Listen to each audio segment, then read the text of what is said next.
Bienvenue, vous écoutez le podcast Atypique Lab. Je m'appelle Olivia Tampon-Lajariette et je vous emmène dans un monde d'intensité et de sensibilité où il est tellement bon de tout remettre en question. Tous les mardis, des réflexions et inspirations pour vivre en paix avec son intensité. Aujourd'hui, dans cet épisode, le premier, nous allons changer de regard sur le perfectionnisme. J'aurais presque dû mettre une musique un peu horrible. Parce que vous savez, cette tendance excessive à rechercher la perfection, c'est la définition officielle, c'est vraiment quelque chose qui nous abîme énormément dans notre volonté de créer. Vouloir faire parfait, c'est ne jamais s'arrêter. On va y revenir encore et encore et encore. On va attendre, on va peaufiner. Et souvent, parfois, ça va dépendre de chacune, on va pas y arriver. On va pas atteindre ce niveau qu'on s'était donné, qu'on avait imaginé, et donc, parfois, on va abandonner. Et si le perfectionnisme, ce n'était pas vouloir faire bien, vouloir faire parfait, atteindre ce fameux idéal, mais c'était surtout vouloir être irréprochable. Vous l'entendez, le mot irréprochable, sans qu'on puisse me reprocher, sans qu'on puisse me critiquer, me juger, me rejeter. Ne pas vouloir subir la honte du jugement. C'est en réalité ce qui se cache derrière ce besoin de toujours peaufiner. Cette peur du jugement, elle est d'abord interne. Vous savez bien, cette petite voix là, à l'intérieur, qui passe son temps à tout commenter, qui souvent aussi va imaginer le pire, parce que bien sûr, elle va comparer ce qui est devant nous, le réel, avec le flou parfait de notre imagination. Vous savez, on avait une idée, on avait une forme de standard à l'intérieur de nous, et bien sûr, le réel sera jamais à la hauteur, c'est impossible. Et donc, ce critique, il passe son temps à venir pointer les choses. Ça, c'est la première chose. La deuxième, c'est la honte du jugement externe. Parce que bien entendu, les autres vont commenter. Et non seulement à travers leurs critiques, on y reviendra, ça peut être positif ou négatif, mais en tout cas, ils vont mettre en lumière des points et des éléments qui sont importants pour eux, à travers leur réalité et leur vision du monde. Hélas, souvent, c'était peut-être des éléments qu'on n'avait même pas vus, qu'on n'avait même pas pris en compte, en fait. Et donc, ça va venir rajouter ces critiques, on va surtout retenir les négatives, qu'on avait déjà, nous, listées avec notre critique interne. La honte, ça isole. La peur, très souvent, ça fige. Et donc, les deux combinés, ça va créer un ensemble de résistances qui vont justement complètement bloquer notre processus de création. Ça va faire que le regard, le poids du regard de l'autre va être trop lourd à porter par rapport aux besoins, ou en tout cas à l'envie qu'on a, ou au plaisir qu'on a à faire. Ça va venir écraser, et ça va venir complètement tout arrêter. Dans ces moments-là, c'est important de le reconnaître, c'est important de l'entendre, bien sûr. Moi, ce que je fais, c'est que j'utilise et je me rappelle les mots de Brené Brown, qui m'inspire énormément parce qu'elle, elle va me rappeler que dépasser sa peur, bah oui, ça demande un immense courage. Et puisque elle l'a fait plusieurs fois, je trouve ça encore plus inspirant. Elle nous dit « Le mérite revient à la personne qui est dans l'arène, dont le visage est couvert de poussière, de sueur et de sang, qui combat vaillamment, qui porte un message, qui montre ses limites encore et encore, et qui à la fin, qu'elle réussisse triomphalement ou qu'elle échoue, a au moins osé agir avec courage. » Je sais pas vous, mais moi, j'ai des frissons à chaque fois que je l'écoute, parce qu'elle me rappelle en effet que déjà, on va pouvoir mettre un filtre sur les critiques extérieures, qui est de n'écouter uniquement les gens qui font, qui sont descendus dans l'arène, et qui savent ce que ça fait. Le deuxième point que j'avais envie d'ajouter, c'est que j'ai la sensation que dans le perfectionnisme atypique, il y a comme une recherche d'harmonie, comme si on voulait un peu copier ou retrouver la beauté et la perfection de la nature. En tout cas, c'est quelque chose que moi j'ai vu dans mon travail, que j'ai repéré chez pas mal de gens. Si vous avez des vraies sources de chercheurs, etc., n'hésitez pas à me les partager, ça me fera vraiment plaisir d'aller plus loin.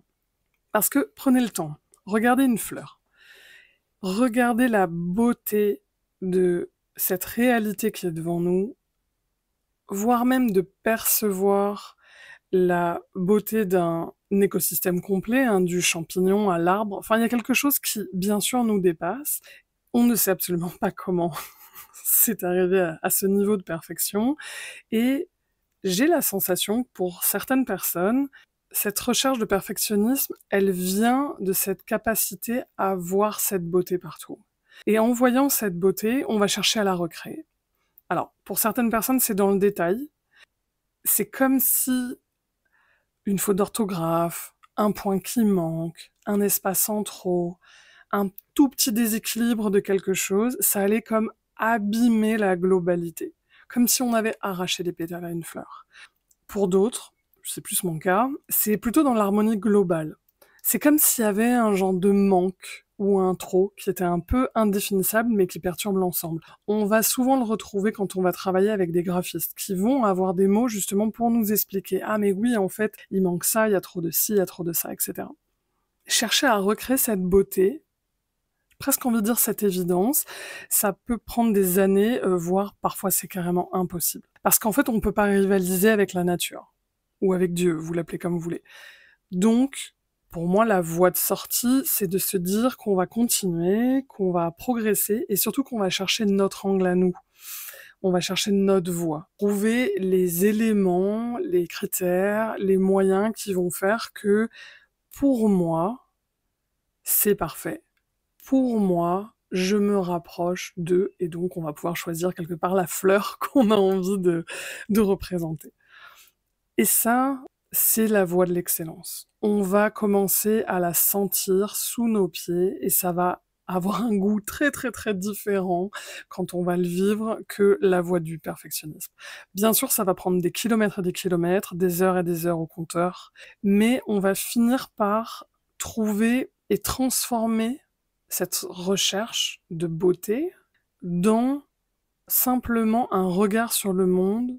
Donc on le voit dans un magasin de fleurs. Chacun et chacune des personnes qui va rentrer va aller et composer un bouquet différemment. Donc c'est un petit peu cette idée-là de se dire à quoi il ressemble mon bouquet, c'est quoi mes critères pour moi dans cette harmonie que je perçois, dans cette perfection qui m'entoure, comment est-ce que je pourrais moi la rendre réelle et du coup me la réapproprier et ça va devenir ma manière de faire. Le dernier point, c'est que j'ajouterais que pour les femmes, le poids du perfectionnisme est encore plus lourd. Notre rôle genré dans la société, elle nous a poussé à répondre à des standards qui étaient complètement inatteignables, hélas, encore aujourd'hui, même si un peu moins. Alors corporellement parlant, j'en parle même pas, hein, la beauté, la minceur, la manière de s'habiller, mais aussi dans le fait de devoir se réaliser avec une vie pro et une vie de famille, cette forme d'équilibre, etc. Cette pression sociétale, éducationnelle, etc., elle est internalisée. Bien sûr, elle abîme énormément l'estime de soi, mais elle va aussi bloquer la prise de risque.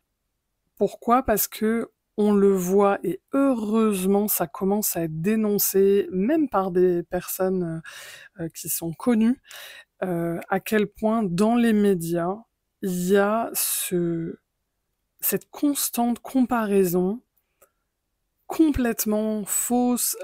Parfois, on invente des guéguerres entre des stars, etc., qui soi-disant seraient en train de... Alors qu'en fait, pas du tout dans la réalité. Et en fait, ça va venir renforcer la peur du jumelant, parce que on sait que même des personnes qui ont réussi, qui sont descendues dans l'arène, qui l'ont fait, qui ont proposé leur vision du monde, et ben même elles vont à un moment se prendre des remarques, des critiques, et même pas basées sur ce qu'elles font, mais sur ce qu'elles sont, et parfois construites de toutes pièces. Voilà. Un triple regard, différent, en tout cas je l'espère, sur le perfectionnisme. Et du coup, quand dans votre Atypique Lab à vous, quand l'alarme un peu du perfectionnisme, elle va commencer à faire bip bip bip, et croyez-moi, c'est le premier épisode que je sors, moi elle a bien sonné.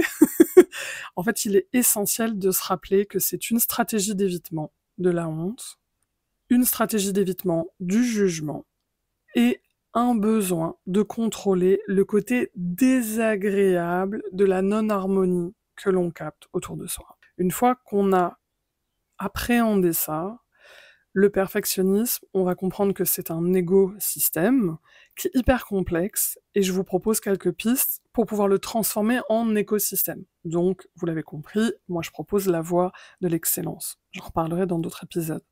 Vous pouvez regarder votre rapport à la vulnérabilité, travailler votre honte toxique. Je vous conseille de le faire accompagner parce que ce sont des sujets très souvent traumatiques. Écoutez la part de vous qui est votre petite voix de critique intérieure, sans la juger, vraiment en l'écoutant. Vous pouvez dénoncer et refuser de participer aux campagnes de dénigrement. Vous pouvez limiter ce que j'appelle les toxic gossip, c'est-à-dire cette habitude qu'on a à critiquer pour le plaisir, à rabaisser pour le plaisir. Et, en général, les comparaisons vraiment méchantes dans son quotidien. Vous pouvez poser des critères précis pour vos créations, et donc vous allez commencer à marcher dans votre chemin d'excellence avec votre réalité, votre regard sur le monde, votre sensibilité, et prendre en compte les personnes et leurs critiques, leurs retours, leurs conseils, uniquement les personnes qui font vraiment, qui sont dans l'arène. Les autres, ça sera des mots cadeaux, c'est sympa, et puis les critiques, vous les jetez au compost, mais on va pas plus loin que ça. Être une atypique perfectionniste, c'est clairement être une trop pas assez exigeante, sensible aux critiques, au rejet, à la beauté, et inquiète. Mais on peut devenir une hyper créative qui fait encore et encore pour réussir à s'affirmer, à oser se montrer et à finir par exceller. Merci pour votre écoute. N'hésitez pas à partager avec toutes les atypiques, créatives, engagées, utopiques et passionnées que vous aimez. Et à mardi prochain!